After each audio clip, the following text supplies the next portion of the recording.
Hey guys, welcome back to the channel, and today let me show you how to report livestock sales on Turbotax in 2025. Alright, this is going to be a quick video. We're not going to waste too much time on this one at all, so let's just get straight into it. Now the first step is going to be to gather necessary documents. So go ahead and collect your livestock sales documents, including your sales receipts and invoices. And the next step is going to be to log into Turbotax. So now that you have gathered those documents, go ahead and sign into your Turbotax account on Turbotax website. And once you sign into your account, you're just going to select the tax year that you want to report your livestock sales for.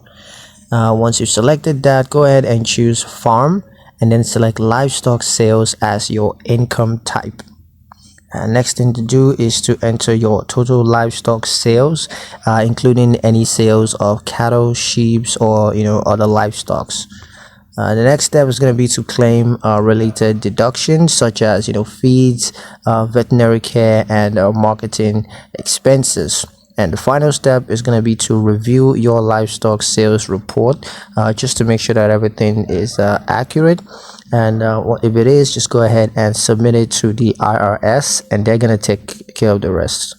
So yeah, that's pretty much it on how to report livestock sales on Turbotax in 2025. I hope you guys liked the video. Hope you found the information useful enough.